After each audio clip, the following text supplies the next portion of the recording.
Thank you for coming. I know it's late on a Friday, and you guys are like the real hardcore fans, so props to you. So my name's Arthur. I manage one of the product security teams at Ping Identity.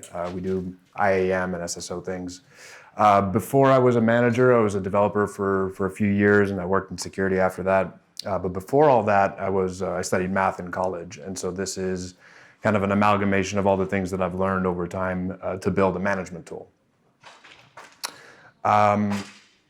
Back in 2019, I was at RMISC, which is a conference out in Denver, and the keynote speaker was Mikko Hyppönen, who is the head of research for a company called F-Secure. He had a big slide during his keynote of a bunch of tires burning perpetually, and he said, in security, when we do our jobs right, nothing happens. I'd just gotten promoted to management, and my job is literally to make the people on my team successful. And when you hear something like that, it's a problem that you shouldn't ignore. So at that time, I started thinking about the different ways I could improve there, and this is one of the avenues that we went down. A word about product security, real quick. We have two main functions, in my opinion. We have two main missions. The first one is to enable the business to sell things, and the other one is for us to reduce how much money the business loses due to security issues against our products. The first mission sort of takes the form of compliance frameworks. So compliance is essentially, as far as I can tell, a protocol for trust between two parties that don't know each other.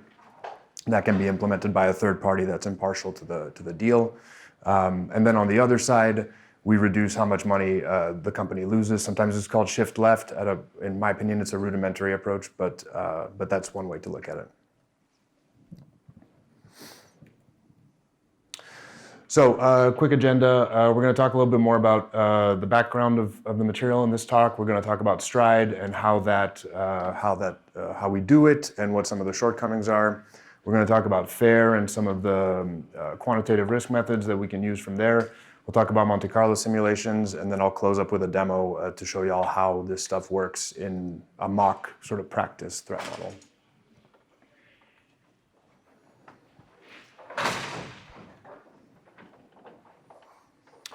So these are three main resources that I base this material on. On the top left, and this is the genesis of where this all started, Clint Gibler gave a keynote at B-Side San Francisco back in 2020, before everything shut down, called How to 10x Your Security Without the Series D. That talk is mostly about how to scalably reduce the risk of your applications. He circled it all into essentially writing semgrep rules to remove bug classes from your code base. The idea behind that is that if you spend 10% of your time triaging cross-site scripting findings and you remove cross-site scripting from your code base, then you gain 10% of time to do other stuff. It can be semgrep rules, it can be frameworks that are secure by default, it doesn't really matter. But that's the general idea of it. And so if we go back to what Mikko said earlier, oh great, I actually have like a path to make things, to put my team on a trail that goes upwards rather than all over the place. Then that prompted me to realize that I don't actually know what the hell risk is or how to measure it or how to do anything with it. So I grabbed that book on the right. I actually picked up the audiobook, which is like $9, probably the best $9 I ever spent for my career. But it's called How to Measure Anything in Cybersecurity Risk. It's written by Doug Hubbard and Richard Searson. It's basically a textbook about how to use quantitative methods to express risk, to express the risk posture of your enterprise. They're very much scoped to the whole enterprise, so it's more of a CISO view for them.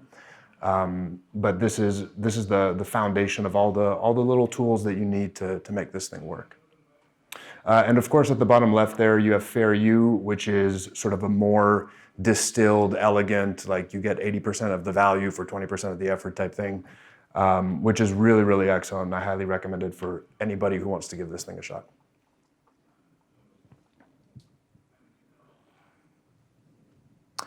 So let's talk a little bit about Stride.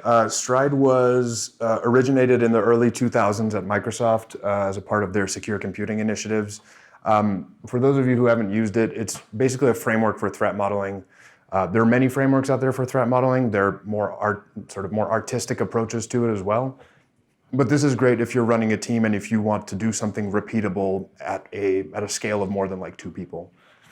Essentially what you do is you build a data flow diagram of the application that you want to model threats for. You draw trust boundaries and processes and data stores and data flowing with arrows to and from different processes. There's areas where things are trusted, there's web browsers, et cetera.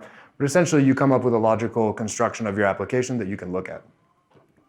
And then you model threats based on the STRIDE acronym. So you'll look for threats pertinent to spoofing, tampering, repudiation, information disclosure, denial of service, and elevation of privilege. And so you'll basically look for things that couldn't go wrong that would fit in those buckets, and you enumerate them. Once you're done with that, you have a list of stuff, and you have to order it somehow. And so most of the time across the industry, we order them as critical, high, medium, low, informational. But these are all CVSS score computations, or some permutation of that.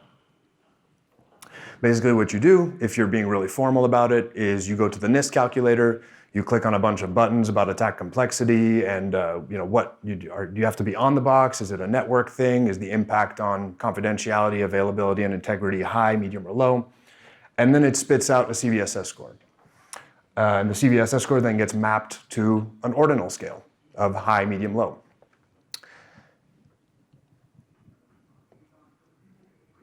So that's supposed to be giving us some priority, right? But it's very difficult to do algebra on ordinal scales. So it's very difficult to compare 2 highs together. So is remote code execution due to XXE something you should spend your time fixing, or should you be fixing JSON deserialization issues? Which one actually matters more? And it's not possible to answer with that type of scale. It's really good at saying that a high is higher than a medium and that a medium is higher than a low. But how do you combine 50 lows together, right? Should we be spending our time fixing 10 highs or 10 mediums or 5,000 lows? It's not possible. A lot of the compliance frameworks that we deal with and a lot of what I've seen in the industry has been very much, okay, we're going to look at all your risk register with the list of all the things that can go wrong, and we're just going to address the highs. And if we get to the other ones, awesome, but we just really care about the highs. It's hard to blame people to take that approach because that's pretty much what you're given.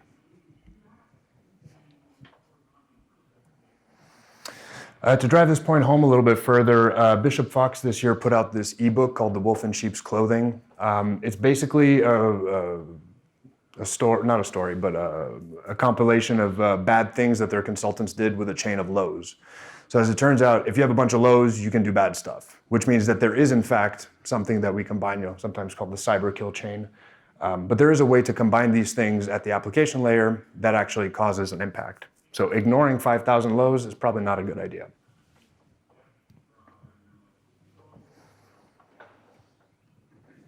So how can we attempt to do better? The approach we're going to take today is that we're going to analyze our threats based on the impact that they have on the business rather than the impact that they have on applications. So CVSS score looks at what the impact is to the application. Are you able to elevate privileges? Are you able to have remote code execution? Are you able to deny the service of the application? The way we're going to consider this is with the dollars associated, the dollars lost associated with each one of the threats. So there's a tiered approach to this. We have to look inward at our program and inward at our company and how it operates for us to be able to model our threats in this way. So I have an AppSec team. There are things that are reported to us, right? It can come from external pen testers, it can come from customers, it can come from tools, it can come from bug bounty programs, it can come from wherever. And our team takes it in. We apply our expertise of the products that we oversee, as well as our expertise of the bug classes that are being reported.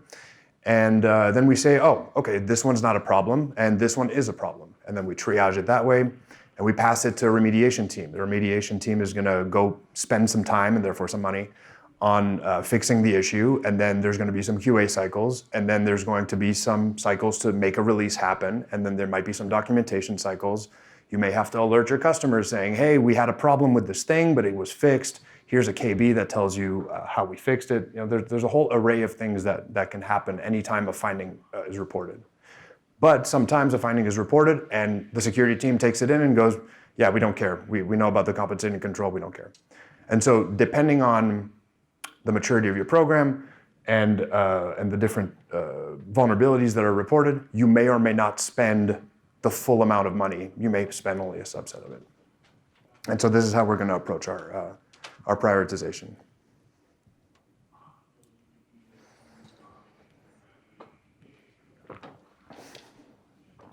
So let's talk about FAIR.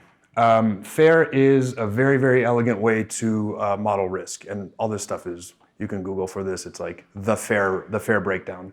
But it stands for Factor Analysis and Information Risk.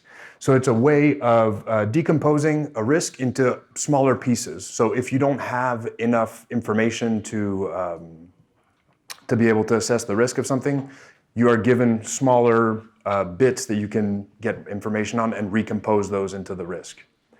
There's a dotted line there, which is not part of the FAIR framework, but I put it there.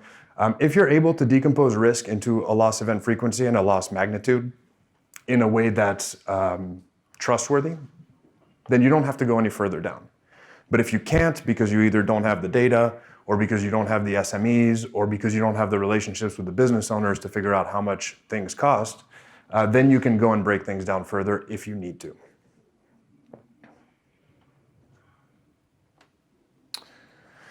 So risk at its most basic is broken down into loss event frequency and loss magnitude. I'm quickly going to talk about loss magnitude, and then I'll move over to the loss event frequency side. Loss magnitude is essentially how much money you're going to be losing. It's an estimate, and everything we're giving here are estimations, and there are ways to calibrate your estimators so that they can give you good estimations. There's a way to measure whether or not your estimators are giving you good estimates, and all that is covered in how to measure everything in cybersecurity risk. I'm not going to talk about it here because it would take hours. Loss magnitude is, as I said, the number of dollars that you're going to use. This is always expressed as a 90% confidence interval here. And this is just based on the way that FAIR has set the standard for this. A confidence interval is an interval of dollars that can be lost that you're 90% of the time, that you're confident that 90% of the time, the value that's going to happen actually in the next year is going to fall within that interval. And you account for 5% of outliers on each side of that.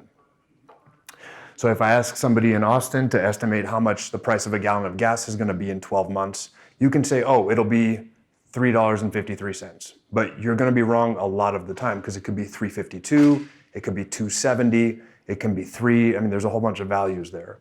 However, if you say it'll be somewhere in the, I'm 90% sure that it'll be between $1.50 and $4.25, you can say, all right, that's a good range. Maybe I'm a little bit off on the numbers, but that's the point.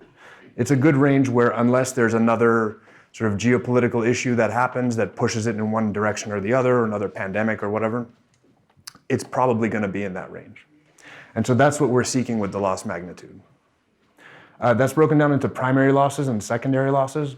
So primary losses are losses that are inflicted on the business by itself. So when we talk about engineering cycles to go fix something, that's a primary loss because they're not able to spend time building features that would then bring revenue in. A secondary loss is a loss that's incurred by the business due to external pressures. So these could be GDPR fines, they can be PR campaigns you have to put out to restore confidence the market has in you or your customers have in you. All those things that are sort of inflicted upon you are secondary losses, and that's further broken down into loss event frequency and magnitude.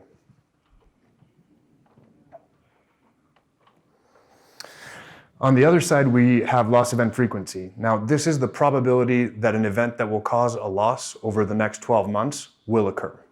So the reason we pick 12 months is because it's a reasonable time frame for us to build some initiatives and then go act on those initiatives. And it's also what Hubbard and Searson recommend. It's very important to time box this because the probability that your company is going to get owned tomorrow is very close to 0. But the probability that your company is going to get owned in the next 15 years is close to 100. So it's very important to time box that portion of it. And we're going to be looking at a 12-month period for the purposes of this as well. Loss event frequency is broken down into threat event frequency and vulnerability. Threat event frequency is the frequency with which you see events that are threatening to you. So maybe you see a cross-site scripting payload, and maybe you have appropriate defenses against that.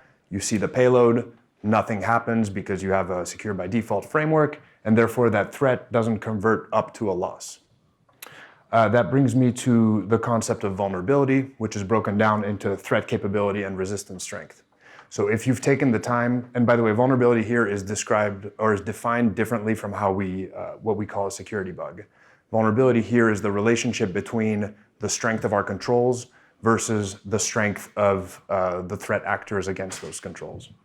So in the example of the WAF, if you've taken the time to put a WAF in place and have appropriate rules to stop JNDI payloads, that increases your resistance strength on the right side of that, while addressing the threat capabilities. So the vulnerability is the capability essentially to convert a threat event into a loss event. Threat event frequency is broken down into contact frequency and probability of action. So contact frequency is how many times a threat actor is making contact with your asset. So maybe somebody is doing some basic recon, they're going through your website, they're signing up for a trial account or whatever. It all looks like normal traffic. That's contact frequency. Probability of action is the conversion of those contacts into threat events. So as soon as they decide, okay, I've looked around the website, I found that there's an input field here that's interesting, I'm going to put a payload and see if it does something, that converts into a threat, and then based on your controls, it may or may not convert up to a loss.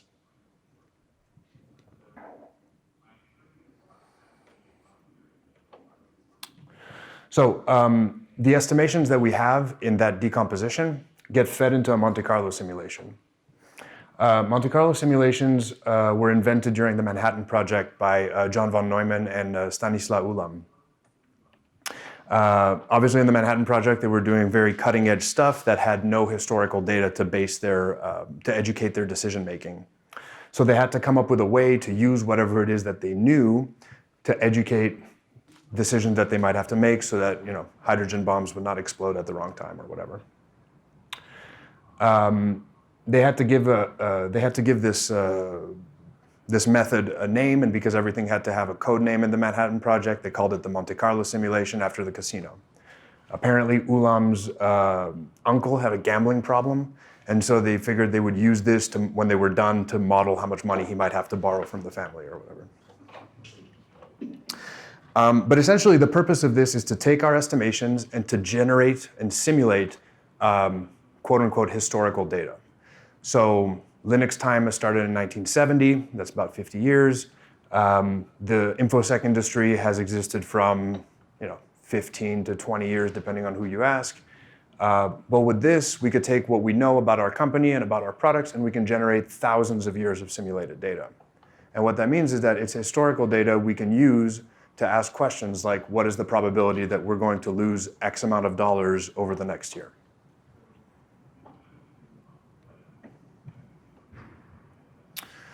So the way these simulations work, and please pardon the axes, they don't mean anything. But the way these simulations work is that you have a probability of an event occurring.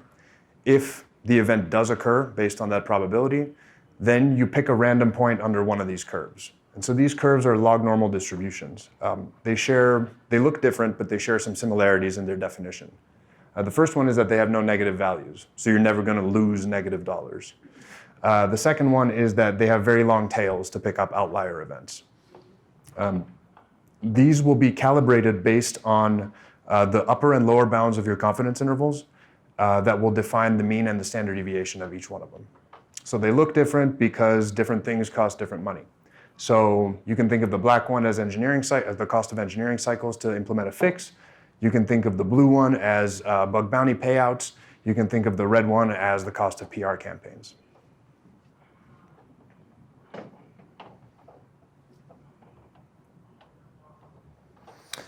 So what's the TLDR for the fair stride method?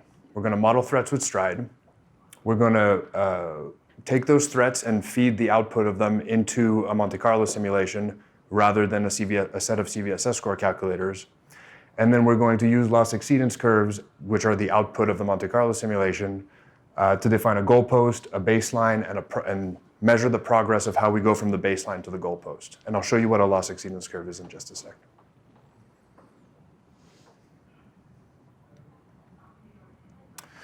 So we're going to do a demo. I'm going to show you a big spreadsheet. It's going to look really ugly, but I'll walk you through it. Real quick, none of the data in here, the threats or the loss types or any of that stuff are specific to ping. It's kind of a generalized thing. This is heavily based on Hubbard's one-for-one substitution model, and that's available for free at howtomeasureanything.com/cybersecurity. There's also a bunch of stuff there on how to calibrate your estimators and stuff like that. It's really phenomenal that they make that like literally free. I also want to give a shout out to Jack Jones, who was nice enough to spend some time with me and give me some feedback on the model. So a big thank you to Jack if you're watching. Before we hop into the demo, are there any questions about this? If you are like just starting out or for whatever reason you don't have data on threat event frequency, is there any type of like publicly available anything that would allow you to kind of average it out for a good place to start? There may be, but there may not be. Sometimes you have to estimate things. Sometimes you don't have data, and you have people that have a lot of experience, and they might say, this is about what it's going to look like. And that's kind of the point of this whole thing. It's like if you don't have enough, you can do with what you have. And the purpose of this is not to predict the future, but it's to educate decision making.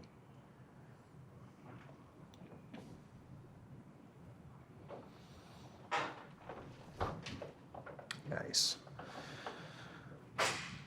Is that too tiny? Yeah, that's a little too small there.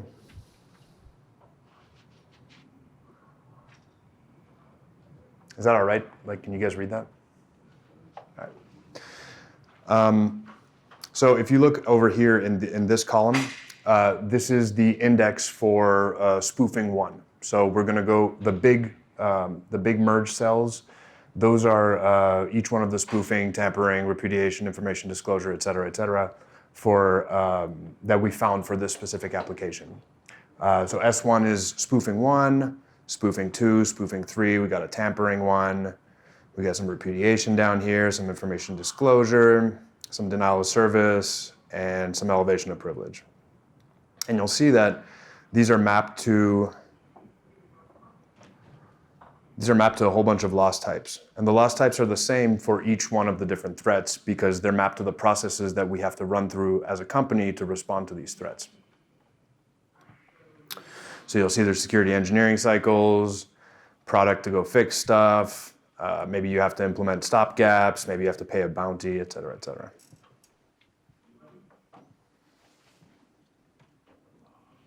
And you'll see here, lower and upper bound for the cost of each one of these processes and the probability that this will occur over the next year. You'll see here that this is saying 20%. If we have a mature program and we've already done all the compliance stuff that we have to do to enable the business, we're probably doing static analysis. We're probably picking up all the low-hanging fruit. And so what we're seeing here is that we've implemented industry best practices to prevent all the bad stuff from happening. But 0 days exist, DEF CON exists, Black Hat exists. There's a whole bunch of opportunities for people to break those assumptions. And so if you have a conversation with your engineering team about encryption in transit, maybe you're passing secrets around or something like that in transit, and they say, oh, don't worry, we're covered by HTTPS. It's totally reasonable. But there is a probability that that assumption will be broken over the next year. And so what you can do is say, all right, well, let's go back 5 years historically, or 10 years, whatever sample size you have, so long as you apply the same one to all the different threat types. And you can say, you can ask, how many years has there been one or more CVE that's been disclosed that has broken the confidentiality of TLS? And then you can say, all right, maybe there were 2 years in the last 10 where that happened. And then you can say, it's reasonable to estimate that there's a 20% chance that that'll happen over the next year.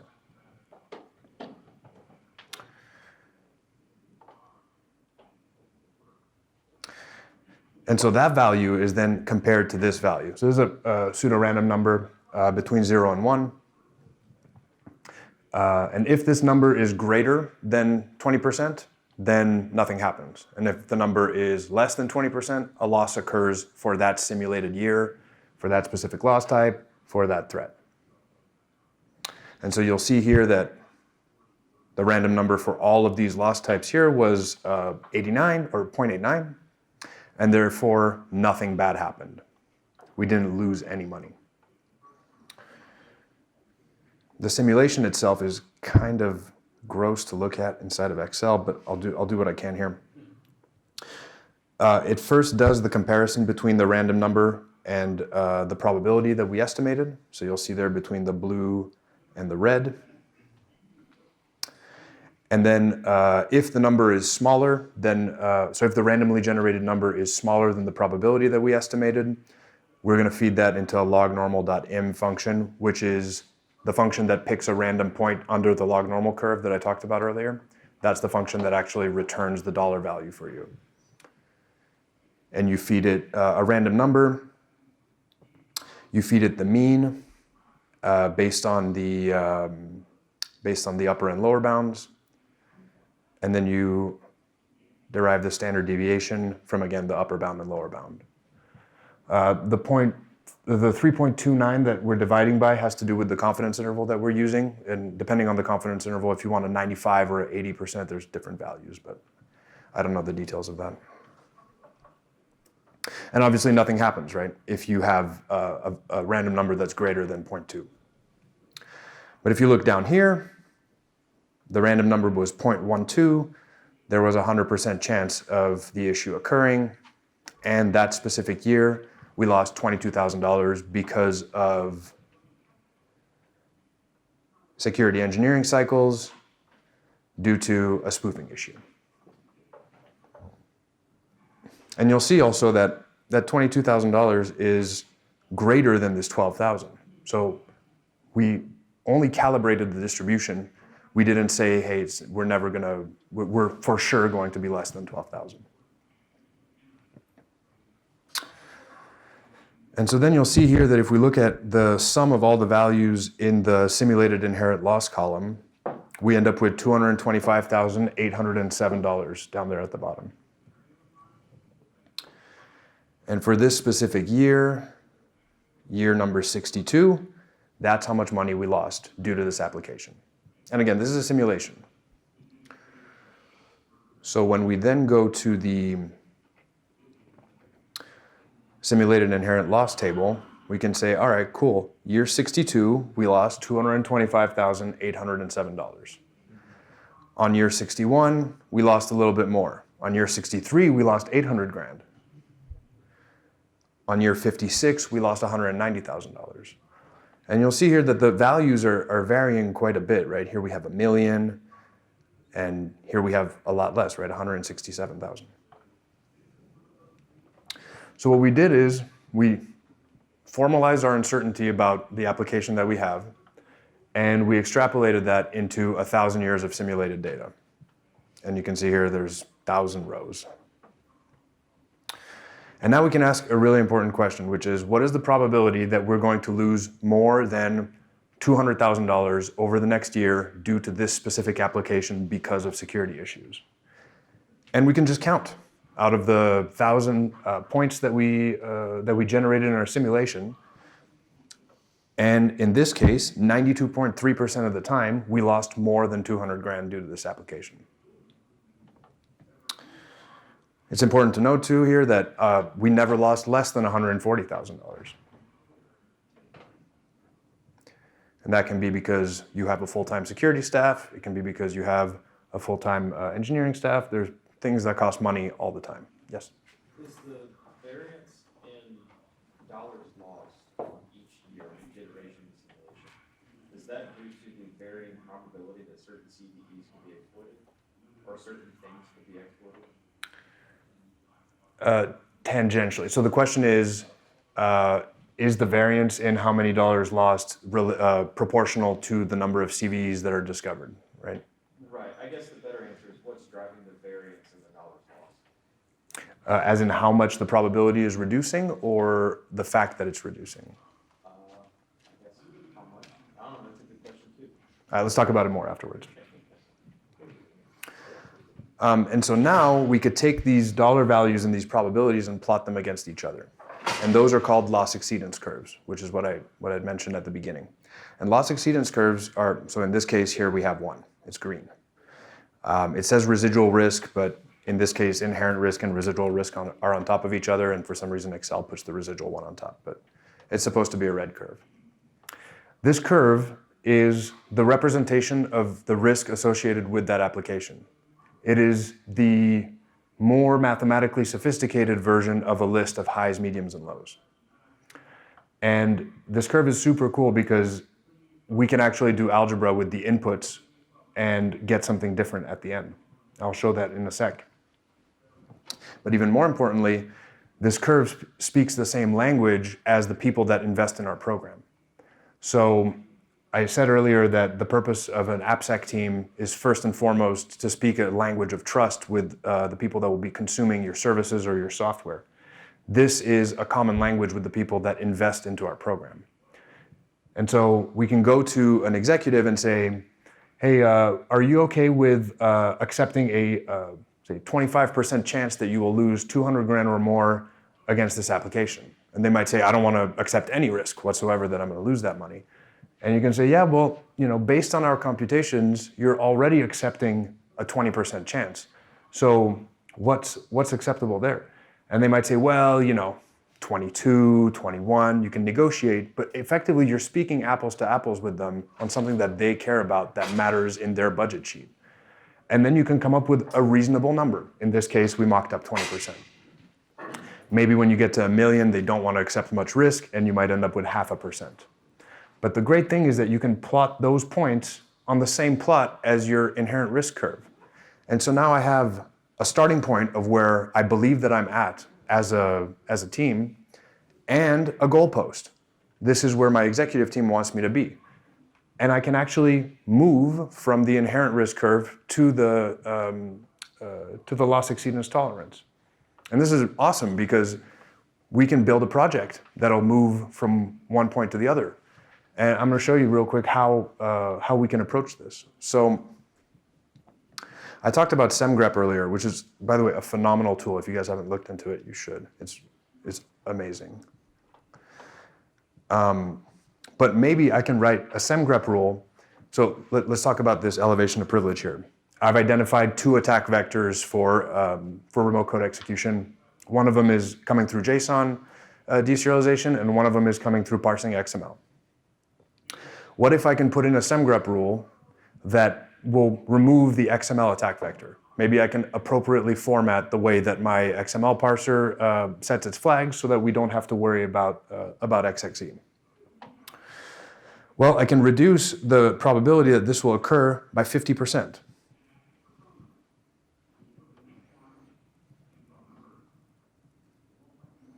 And so all of the losses associated with this will be reduced by 50%. And then I can rerun my simulation. And you'll see here very, very faintly that the green curve has moved away from the red curve. And it's moved away from the red curve in that specific area, which means that the area under the green curve is now different from the area under the red curve.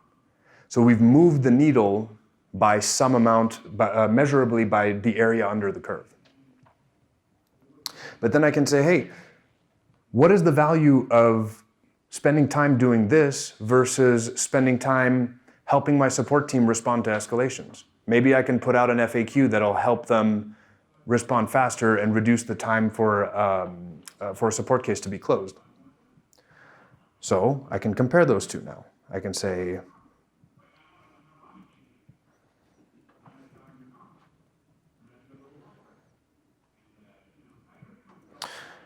I can look at my loss types and say, all right, I have 2 customer success loss types for responding to escalations, as well as 1 support one. And maybe I hope to reduce that conservatively by, say, 10%. So I can apply a 10% reduction to that. as well as to this one and this one. Yes? Just while you're working on that. So when you're doing these scenarios, you should probably change the color on the spreadsheet of everything you tried, so you can revert it back or take controls out and bring it back in. Otherwise, it gets to be pretty difficult. Mm-hmm. Right down. And you can reduce those things to, if you have something that computes the area under the curve, you can just look at what the delta is from the baseline. Total, as you change them, it's much easier to track it. Definitely. I'm going for easy. You should autofill with the macro and the spreadsheet macro. I'm actually not a spreadsheet guy. I just use this. Ask somebody in the hall. I'll check it out for sure. Yeah, yeah. That was what I observed.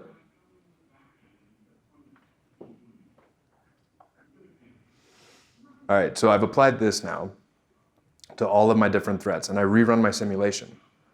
And lo and behold, the curve has moved differently. Now, whether it's one or the other that you decide to pursue is a different question, but you actually have an idea of what the impact is to your overall risk posture for each one of them. So maybe it's a lot cheaper to write a semgrep rule, and that's a quick win, and you want to do that regardless. Maybe you don't have semgrep implemented at all, and therefore it's going to be a big lift to start implementing this. So you can educate your decision making, and in this case, we educated our decision making between a process and a technical control. And they don't usually speak apples to apples, but when we talk dollars, you can actually make that comparison. And so this is awesome because I can build a strategic roadmap for my team that the business cares about, that helps us move in a direction that is meaningful. And I think that's awesome from a leadership perspective.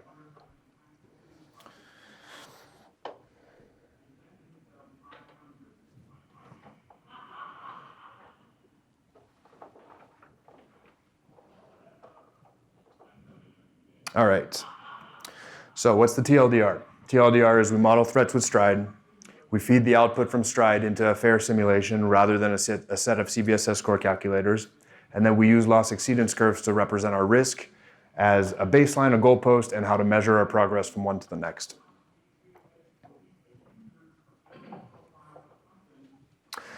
So what are some improvements that this can bring to a ProdSec program or an AppSec program? The first one is by far the most important one, is to meaningfully prioritize your team's efforts beyond compliance. Compliance is, in my opinion, the most important thing because it actually enables the business to bring dollars in. But beyond that, once you've enabled all the checkboxes and you've automated your way through it, this is a way to meaningfully prioritize your team's effort. This is heavily related to the third point there about reducing burnout. I went to B-Side San Francisco this year, and I saw 2 or 3 talks that were about burnout at the engineering level, how to manage people that are burning out, how do you deal with burnout, et cetera, et cetera. It's a problem in our industry. We got a lot of cynical people that see everything broken all the time, and businesses that go faster and faster and faster. And you know, it's rough from a leadership perspective, it's rough on your team. And if you're able to build a roadmap where when everything is not on fire, you're actually improving your position, that helps you work in a direction that, you know, is productive rather than constantly reactive. Oh my God, everything's on fire. Oh my God. Or there's a calm and you're like, when is the storm going to start? Holy shit. The second point about justifying investment is more around understanding, and this is just my opinion, but understanding whether or not it's worth spending time on certain things or on certain tools. So if a vendor comes to you with a novel solution to a problem, you can actually figure out what the value of that problem is to your applications and to your practice. And so if the vendor is asking you for a whole bunch of money, you may be able to say, well, you know, it's not worth it, or you may be able to say, oh, that's a really good deal.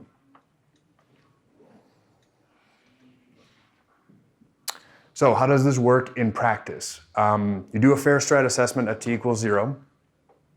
You threat model your applications. You figure out where all the different loss types, what all the different loss types are, what all the different teams that are involved in your security processes are. Maybe you run a SaaS app and you have a whole bunch of incident response processes that would be in scope for this. You go and you bug all of your business leaders about how much all these things cost, how they measure them. A support team might measure their effort and their costs as the number of support cases that are raised, but an engineering team might measure their costs in how much time it takes to close a ticket. And so you take all that information from all the different sources, and you bug people, and eventually they give you what you ask for. And then you go talk to your AppSec team and you figure out what the probability of something going wrong is, which is the loss event frequency piece. And you put those things together and you build the risk posture for your applications. Based on that risk posture, you look at different things that would improve your program, and you compare them with the loss exceedance curves to determine some strategic initiatives that make sense to pursue over the course of a year or 6 months or whatever it may be.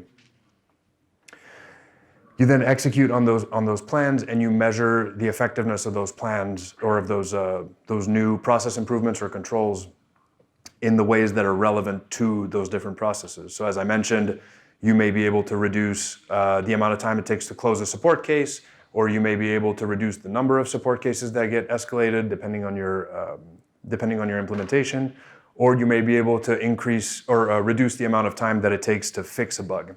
And those things are measured differently, but ultimately they will either impact loss event frequency or loss magnitude.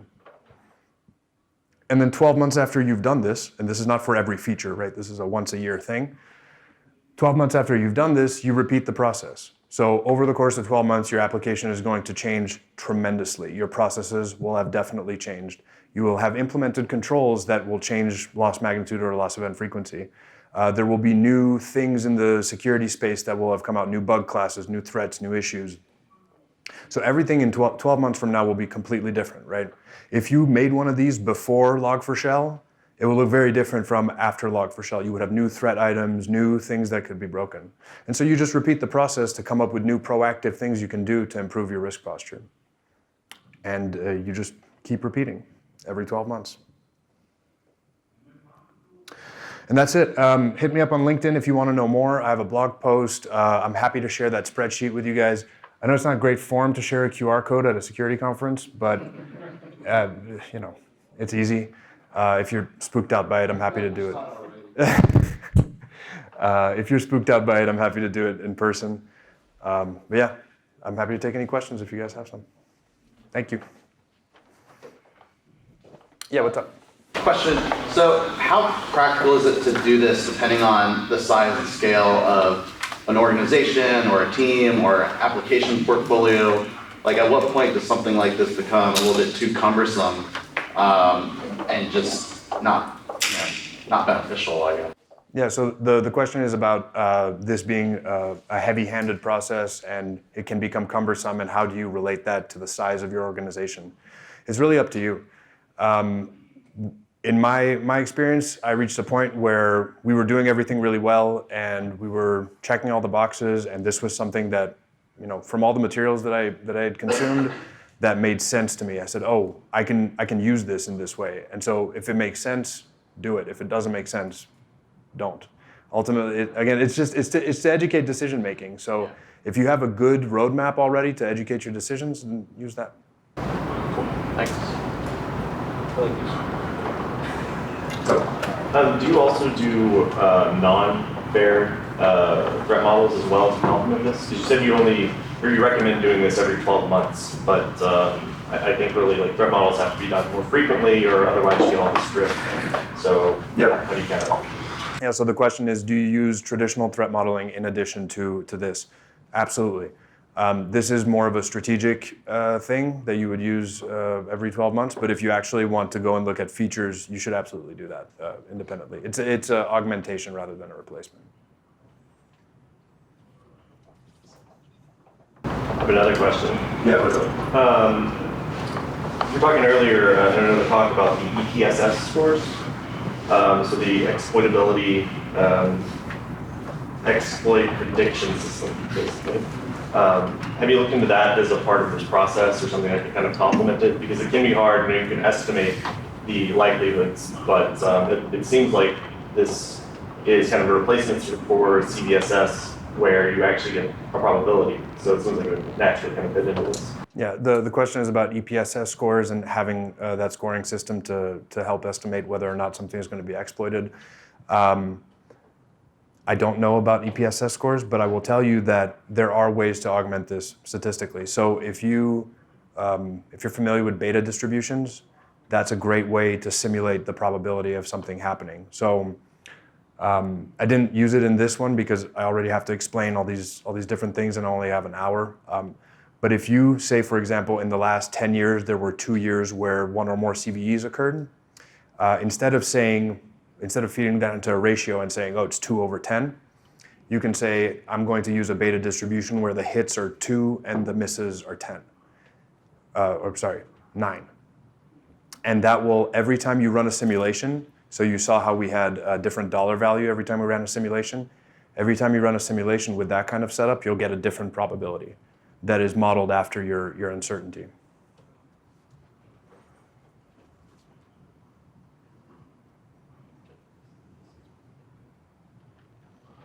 Kind of a wider question, but since this is a strategic model that leads you with some very actual knowledge at the end of it, do you find that this has some, I guess, any sort of correlation to what financial analysis could be happening inside of a business, or some sort of data analytics that also is trying to make certain strategic decisions? Yeah, so the question is, how does this relate to financial modeling inside your organization? I'm sure it does. I don't know how though, but I'm sure it does. There's got to be something somewhere that you can relate to. That's where my brain's going with it. I showed this to an exec and he immediately picked up on it. He goes, "Oh, I know what you're talking about," but I haven't made that correlation yet. What's up? Do you have any way of like aggregate, so all of the, so you do this on each system or every system that's in scope for this type of activity, do you have any way that you aggregate the bulk of all of the results up to kind of a higher level of dollars, like risk mitigation or cost savings, something like that you would report at like the program level, and is that all just done like through spreadsheets kind of thing? So the question is, if you have more than just one system, how do you represent that at a more macro strategic level? There's a few ways you can do this. You can either have all the loss exceedance curves on the same graph with the same scale to compare them to one another, or you can look at them combined together. And because we're using dollars, you could just add all the dollar values together, and you'll end up with a massive loss exceedance curve that'll be on a much bigger scale. So depending on what you're trying to do, you can use algebra to get there.